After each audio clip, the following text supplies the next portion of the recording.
Hello and welcome back to episode 15 of Unknown to World Known Club 4 Inter Milan. We're back for the final game of the season and our season review after what was a very disappointing episode yesterday, but we're here to bounce back and just finish off the season.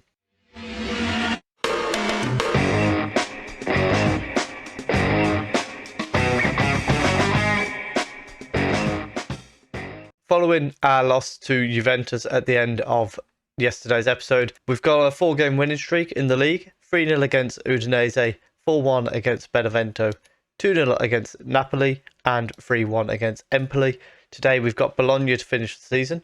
We are on 101 points. Out of interest, can that be a record? If we win, we will set the record for the most points in a Serie A season. So still something nice for us to end the season on potentially. And, leave a like if you think we can do that. Comment what you think we need to do to get this team from where we are now to winning the Champions League. I don't think we're far away. And I still can't help but feel if Ruben Neves hadn't got sent off in that first game, we may well have had a much better chance of going through. But it is what it is. We need to move on.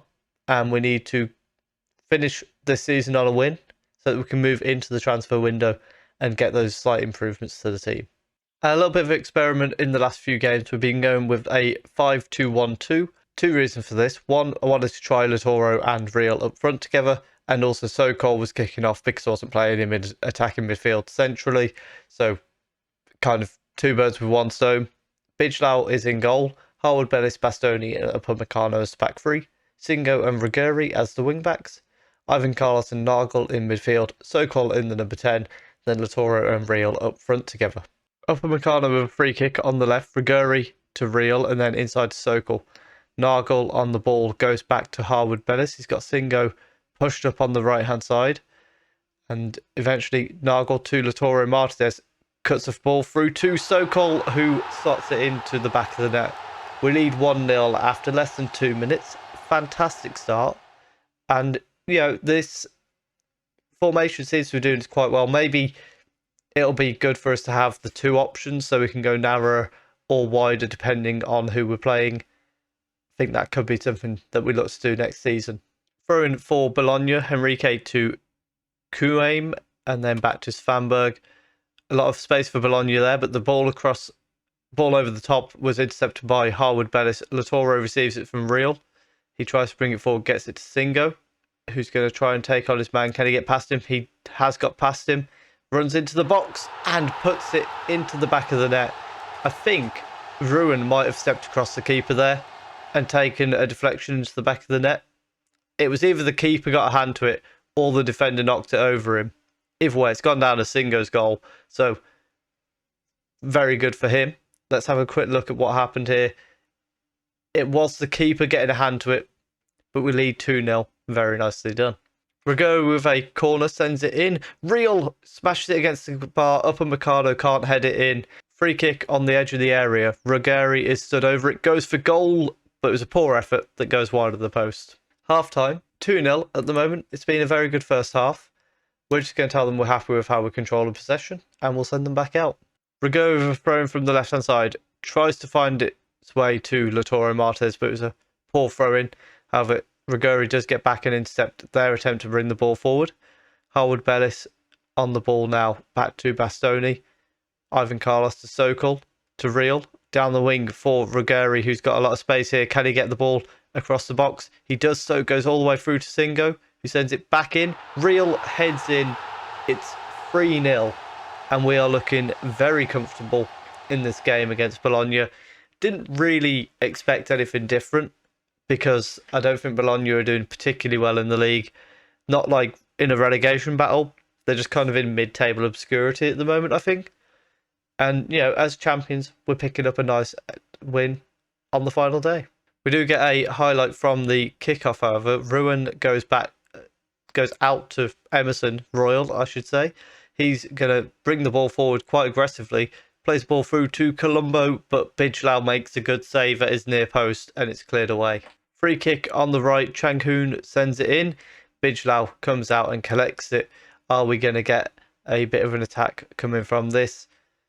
Bijlau eventually is going to go long, finds Real, who goes for the lob, sends it onto the top of the net. A good effort from Real there. We are going to make a couple of changes here with Skriniar coming on for Upamecano. Rivadeneira can come on for Sokol, and Martins coming on for Singo. Rigori with a free kick, goes for it from range, forces the keeper into a save, but a very good save it was. From the corner, can Rigori find one of our guys to put it into the back of the net? Nearly finds Harwood Bellis, but it was headed away. Lautaro Martinez does collect it, plays it back down the wing. And what might be one of the final highlights of the season, Rigori tries to play it inside to Rivadeneira, but it was denied. Real back to Ivan Carlos now. Rivadeneira down the wing to Rigori. Fantastic ball. Whips across in. Nargles in there with the header, but it goes wide of the post. Full time, it's a 3-0 win. It's been pretty comfortable for us. Yeah, nothing to complain about. Real and Lautaro looked good up front together. Maybe throughout next season we'll try the 5-2-1-2 a little bit more and rotate it with the wingers option. It did seem to work quite well in the end of the season. I've basically used it since the Juventus game, and it's worked. It's an option for us, which is quite nice to have. We've been a bit stuck into the 5-2-3 recently, so good to have the options. Let's head out for a season review.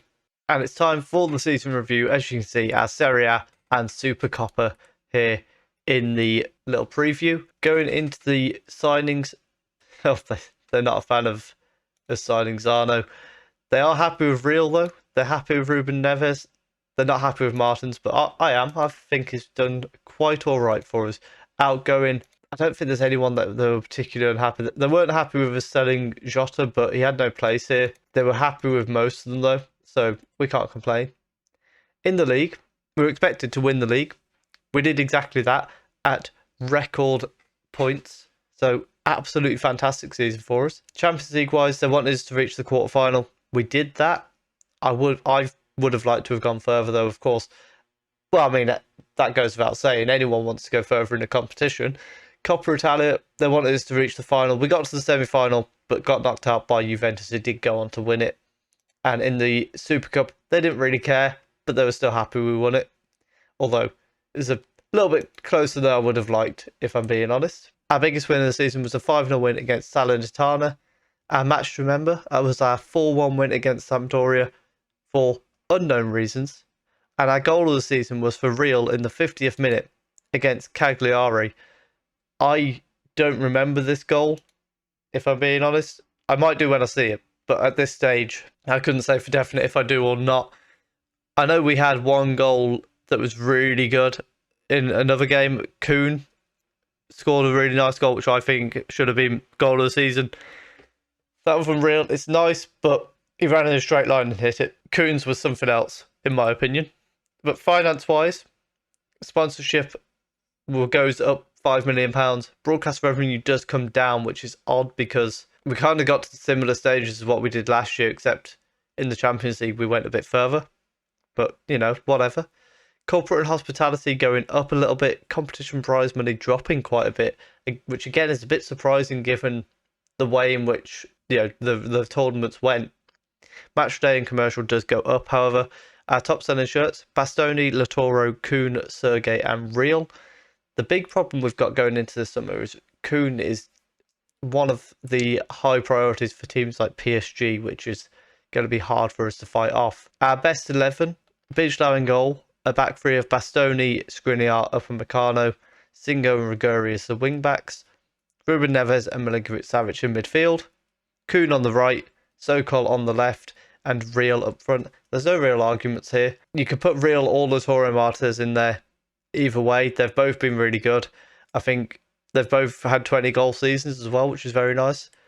However, hasn't really helped me decide on, you know, a starting striker. But if we're going with the 5-2-1-2, that's not so much of an issue. I believe this means I've won Manager of the Year. Fans Player of the Season was Bastoni. Young Player of the Season was Kuhn. Signing of the Season going to Upamecano.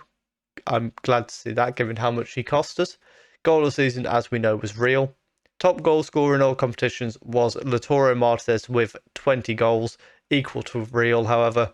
Most assists, Singo with 15 from right wing back, which is fantastic. Most man of the matches was Riguri with 8. Again, fantastic from wing back. Highest average rating was for Bastoni, and Kaya getting in a lot of passes. He looks like he's going to be very good option to rotate with Ruben Neves.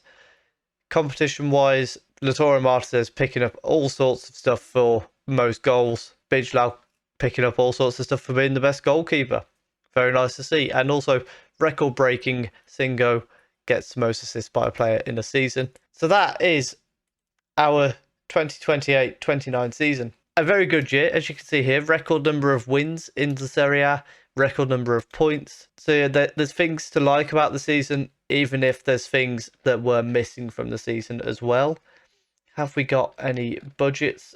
I think these might be our budgets here. So £83 million to spend, and then an extra 200 grand, no, an extra 500 grand on wages, I should say. So definitely room to improve the squad, which hopefully we can do so over the summer. As I say, the big thing for me, I want to try and keep Kuhn here because he is wanted by other clubs. Look at that list: Man City, PSG and Bayern Munich. It's going to be tough to keep him here, but hopefully we can do just that. And then with a few signings, we probably need more strength in depth than anything, I would say. When we are missing players, we are really struggling. We definitely need an extra couple of wing backs, I think, and an extra couple of centre backs. But there's definitely places to improve. But I also think we've established ourselves. We're the best team in Italy. We just need to become the best team in Europe. If you have enjoyed that, please do leave a like down below. Let me know where you think we need to strengthen this team. Subscribe if you are enjoying the content, and thank you very much for watching.